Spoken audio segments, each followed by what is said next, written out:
એમાં અમુક લોકો બંધારણને તોડી અને સમાજમાં વાહિયાત વાતો ફેલાવવા માંગે છે. એમાં વિક્રમ ઠાકોરને હું ખાસ કહેવા માંગુ છું કે ઠેંગણા દોઢ ફૂટિયા, તારા પ્રોગ્રામ ક્યાંય થતા નતા. ઠાકોર સમાજે અને ઠાકોર સેનાએ સમર્થન આલીને તને પ્રોગ્રામ ને કે મહેસાણાથી આ બાજુ તું પ્રોગ્રામ લેવા તૈયાર નતો પહેલા, બરાબર? એટલે તારી મર્યાદામાં રહે. બધાને હુલિયે ચડાવી અને આખી આવડી મોટી સમાજ ભેગી થઈને 16 મુજબનું બંધારણ કર્યું, લીડા ઉડાડવા ફરી રહ્યો છે.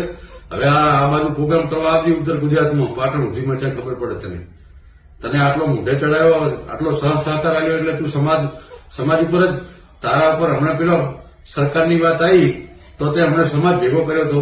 તારે આમ સમાજની જરૂર છે. તે કેવા પિક્ચર બનાવ્યા છે આ દાડા સુધી, છોકરાઓને દારૂના રવાડે ચડ્યા, પ્રેમના ગમમાં ખાઈ ખાઈને આવા તો તે પિક્ચર બનાવ્યા છે, આવા તે સોંગ બનાવ્યા છે અને પાછો નીકળી ગયો સમાજની વાતો કરવા. મર્યાદામાં રહેતી, બરાબર? આ નતું બોલવું પણ આ સમાજના તારે સમાજની ઇજ્જતની વાત આવીને આ કેવું પડે રહ્યું છે. એટલે તું તારી મર્યાદામાં રહેતી ને હવે પ્રોગ્રામ કરી બતાવજે, આ બાજુ તને ખબર પડે.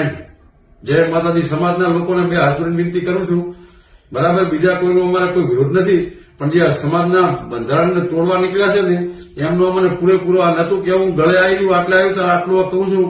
કાન ખોલીને સાંભળી લેજો. ધંધા એવું નથી એવી રીતે તમારા ધંધા રોજગાર છીનવાઈ જાય એવું જરૂરી નથી કે ઠાકોર સમાજને તમે આ ઠાકોર સમાજ જમીનો અત્યારે 90% ઠાકોરની જમીનો જતી રહી છે, ખબર પડે કઈ નીકળી ગયા છો.